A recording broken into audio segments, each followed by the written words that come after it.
Yeah, I'll react to that, sure. Uh-oh.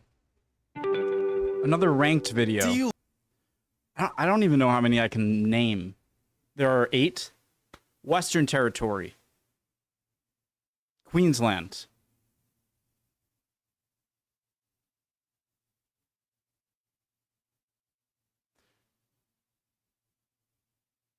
I need more help. love to curse, enjoy large empty swaths of extremely hot Mad desert, dog. and want to increase your risk of skin cancer? Well, then you might be a feral camel, in which case you're likely already in Australia. And if you're not, why haven't you moved here? With gorgeous beaches, incredible cities, great healthcare and education, and some of the most unique ecosystems and wildlife not found great anywhere wombat? else on Earth, No. the land down under is one of the best countries that? to live in. But while this giant island continent country, is around the same size as the contiguous United States, it has just 1/13 the population. And over half of the 25.9 million Australians reside in just 3 cities. But doesn't Australia have like 6 states and 2 major territories? doesn't? Sorry. But doesn't Australia... What are the big cities? Canberra's capital? No. Melbourne, Brisbane, Adelaide, Sydney. No. Yes. Perth. have like 6 states Darwin? and 2 major territories? Why don't people spread out more? Well, Mr. Camel, because most of the country gets so hot that you'll end up looking like this guy if you spend 5 minutes outside. So unless you actually are one of the 1 million feral camels that call the outback home, you'll probably want to stick with 85% of Australians who live within 50 kilometers of the 1 million? outside. So unless you actually are one of the 1 million feral camels that call the outback home, Whoa. you'll probably want to stick with 85% of Australians who live within 50 kilometers of the coast. Doesn't like every state touch the ocean though? How do I know which is best? Find out as we That rank all voice. 8 Australian states and territories from worst to best. And let's hit 5,000 likes for a video on the 10 best cities in Australia. This isn't me. This is him. Number 8. Actually, we're gonna start off with a quick honorable Sorry, guys. Original. Did I say this stuff? The original link to the video from here to there, top of the description. All right. mention. Australia.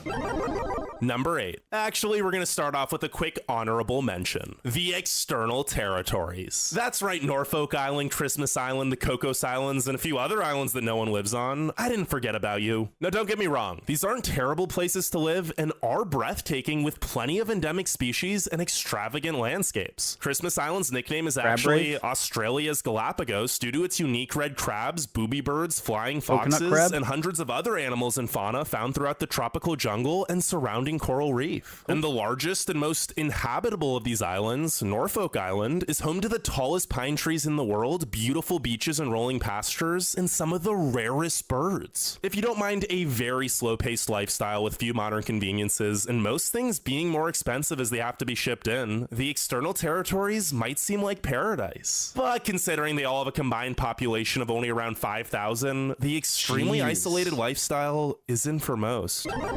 Actual number 8, Northern Territory. If you're strictly looking to rake in the dough and don't mind the lack of infrastructure or seclusion from the rest of the country, Darwin, the right? Northern No. Territory might be for you. The median household income is the 3rd highest of any state or territory at 115 grand, and the median home value is the lowest at just 515 grand. Plus, there's no property tax. But remember how I said a lot of Australia is uninhabitable? Well, a huge chunk of the most uninhabitable land I mean, that's a good chunk of, that's a lot of money. Australia is uninhabitable. Well, a huge chunk of the most uninhabitable land is here. The southern half of the territory has a climate similar to the Sahara Desert, and while Darwin and the coast is a bit more livable with tons of rainfall during the wet season, it also gets very hot and humid, and that rain often turns into cyclones and extreme flooding. So despite accounting for 17.5% of the country's landmass, less than 250,000 residents, or 1% of Australia, actually lives in the NT. And it's the only Are there saltwater crocodiles? That's like the only animal I'm really actually. It's Australia, so never mind. I don't know. Something about saltwater crocodiles terrify me. Because I wouldn't want to go near any river because it's just. state or I've seen too many wildebeest videos in Africa. of which had a net crossings of population rivers. decrease over the past year. But the lack of people is also why many love living here. From Litchfield and Kakadu to Uluru and Watarka National Parks, the territory is home to so much stunning wide open wilderness that you can experience all to yourself. Although you might not want to be too alone, because not only does the Northern Territory have the most saltwater crocodiles in Australia, it's also by far the most Well, I'm good, man. Sorry. dangerous state or territory, with a violent crime rate 323% above the national average. Number 7, crocodiles, deal South breaker. Australia. While the Northern Territory is home to some of the highest wages in the nation, South Australia has the second lowest median household income at just $98,500 and the Still a highest lot. unemployment rate at USD? 4.4%. But if you're someone who prefers the simple life and community over vibrancy and wealth, the Festival State is a wonderful place to settle down. It's home to so many charming suburbs and beach towns, over 5,000 kilometers of pristine coastline, the best wine in the country, and hardly any crime. And with below average fuel, grocery, and utility costs, and a median home value of just $565,000, South Australia is actually the cheapest state. And Adelaide is the cheapest capital. Sure, Adelaide's also likely the most boring city with over a million residents, and Something about the south coast of Australia kind of brings me in. I feel like if I were ever to move to Australia, I think that's where I would gravitate to.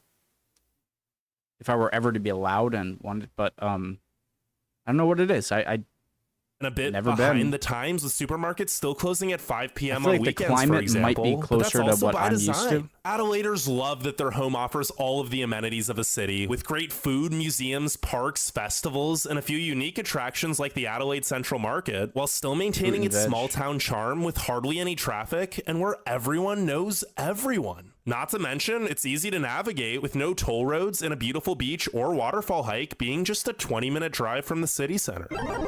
Number 6. Queensland. Queensland is Australia's most popular holiday destination. And I don't know why I'm surprised Western Australia made it this far in. I'm sorry.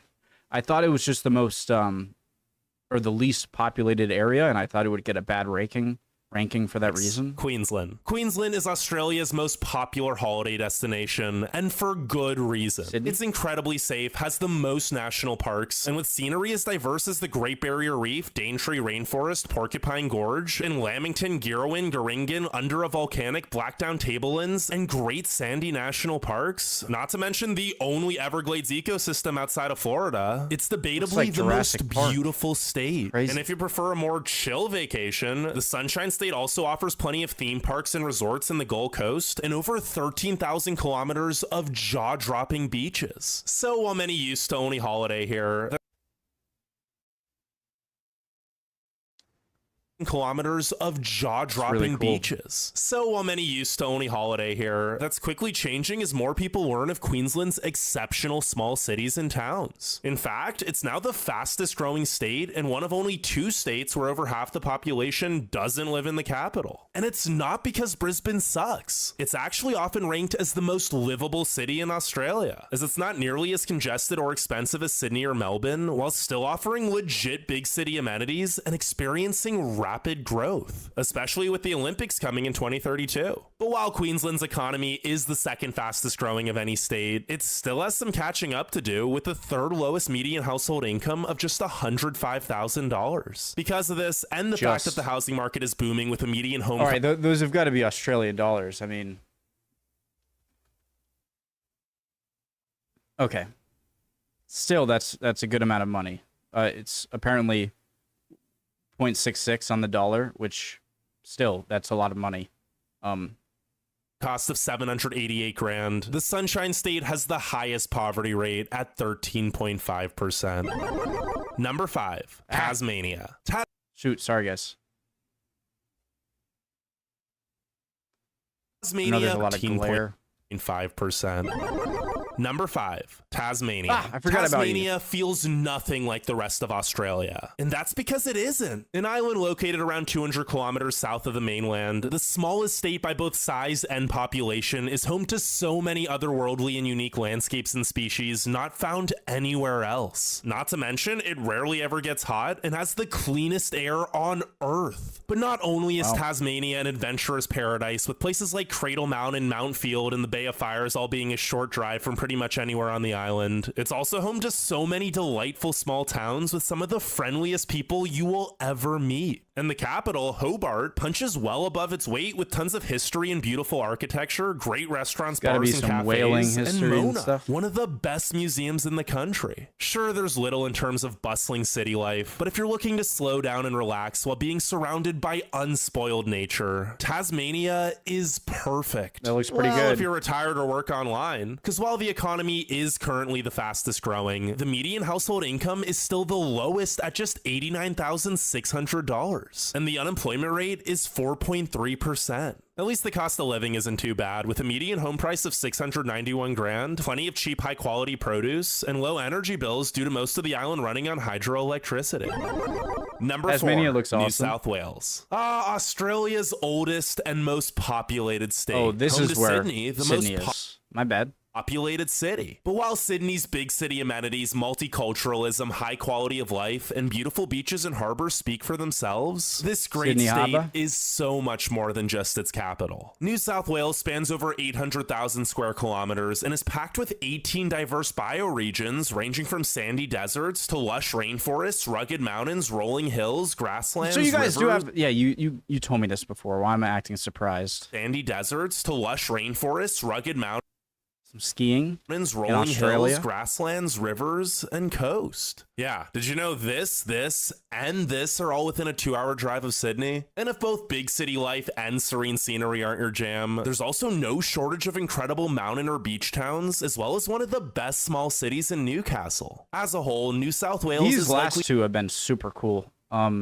New South Wales and Tasmania. the most balanced province and truly offers something for every type of lifestyle. Then why the heck is it only number Then why do 4? Offers something Sorry. for every type of lifestyle. Then why the heck is it only number 4? Well, because it's bloody expensive, with the highest median home cost of $1.22 million. Now, to be fair, Sydney does have an excellent and diverse economy, so wages across the state aren't bad, with a median household income of That 114 Sydney Harbour grand Bridge? and the lowest unemployment rate of just 2.9%. But living in Sydney also means terrible traffic, everywhere being crowded, and some of the worst nightlife for a major city. Number 3, the Australian Capital Territory. Not a huge nightlife person, believe it or not. So that's not that big of a hit. Covering less than 2,400 square kilometers and the Australian Capital Territory. Covering less than 2,400 square kilometers and consisting of just Canberra, its suburbs, and Namadgi National Park, it's no surprise that many Australians never even think of visiting the place. And that's honestly a shame, because sure, Canberra isn't exactly the most exciting city. Isn't it similar to Brasilia in Brazil, where they kind of created it as the new capital in mind, being it? I spoke like... Is it was entirely planned with the sole purpose of serving as Australia's capital, but it's still one of the most livable... If I would have just not paused. Entirely planned with the sole purpose of serving as Australia's capital, but it's still one of the most livable cities in the world. With the second lowest crime and unemployment rate in the country, the highest median household income at 150 grand, and by far the lowest poverty rate of just 5.4%, Canberra That's some nice 50 grass. grand, and by far the lowest poverty rate of just 5.4%. Well done. I love it. 0.4%, Canberrans have very little to worry about, especially since they're close to so many gorgeous mountains with the beautiful Molonglo River running right through town. But while the ACT checks all the statistical boxes, a lot of the city just feels empty with nothing to do if you don't know any locals. The CBD is mostly fields, office buildings, and roundabouts, and while there are walkable areas with shops and restaurants, such as Braddon, Canberra feels a lot more like a collection of spread out suburbs with a few town centers than an actual city. Although, since it is the capital, there are a ton of excellent museums, galleries, and gardens. Boom. But It just soared up on my list. I will take the nice museums over nightlife any day. A fair warning. I'm an exciting person, aren't I? Canberra is one of the few Australian cities which gets a true 4 seasons, meaning the winters actually get cold. Number 2, Victoria. When you think of Victoria, you probably... Wow, I'm sorry, Western Australia. You're number 1. Number 2, Victoria. When you think of Victoria, you probably only think of Melbourne, aka the true cultural capital of Australia with the best coffee on earth. Seriously, prove me wrong. But while it's nearly impossible to get bored in Melbourne with its outstanding music and art scene and so many bustling alleyways filled with trendy bars, restaurants, clubs, and cafes, the Garden State is also so much more than just the hipster haven. From skiing in Falls Creek to the penguins of Phillip Island to the stunning ridges of Grampians National Park and cascading waterfalls and rainforests of Yarra Ranges and Otway National Parks, Victoria may only account for 3% of Australia's landmass, but there is no shortage of sensational scenery. You win. You win. Not to mention, it's by far the safest state and home to the Great Ocean Road, the most beautiful drive in the country. But 75% of Victoria does live in Melbourne for a reason. With a stellar job market, world-renowned universities, tons of history, a hip and accepting culture, an excellent public transit, nightlife, and infrastructure, it makes sense that Victoria's capital is growing faster than Sydney and will likely eclipse its population by 2050, especially since it's cheaper. Although it is still pretty darn expensive, with the statewide median home price being $966,000. Oh, and did I mention that Melbourne can get 4 seasons in 1 hour? Yeah, one time the temperature dropped 10 degrees Celsius in 3 minutes. Now, before we get to number... What's that in Fahrenheit? 40 degrees? Number 1, make sure you leave a like and subscribe, and let me know what you think the best state or territory is and why. But without further ado... Number 1, Western Australia. I'm curious. Oh, yeah. Bigger doesn't always mean better, but Australia's largest state by total area, accounting for nearly 1/3 of the country, is also the best. Surrounded by 21,000 square kilometers of captivating coast, Western Australia is home to so much enchanting untouched wilderness. But the best thing about living here is that it's still incredibly affordable, with a median home value of just $630,000, while also having the second highest median household income of $116,000. Now, this is mainly due to an abundance of mining jobs, which aren't necessarily the most stable. But Perth's job market is growing and diversifying too. And speaking of Perth, it's likely the most underrated capital, with a hip music and art scene in Fremantle, excellent suburbs and beaches, solid public transit, above average nightlife and restaurants, and a relaxed, stress-free lifestyle. Outside of the state's extreme isolation, with Perth actually being the most isolated big city in the world, there's just not much wrong with Western Australia. And that's why it's our best place to live in this fine country. That was really cool. That was nice. Nightlife no, it wasn't that long of a video, but each of them seemed really beautiful. Didn't expect Western Australia, but I feel like the south of Australia would kind of fit I would get a climate most similar to my own over here in New England, and so that kind of is appealing to me. But man, it looks like there's a bright future for Australia, because you have a beautiful land with not that much space. Reverse. Not that many people, a lot of land, and just clearly great people. I've never been. I'd like to go at some point. But I hope you guys are all doing well. Would appreciate any answers to any of my questions, any comments at all. Love you all. Again, would love for you to like and subscribe, and hopefully I will see you next time. All right? Bye, guys.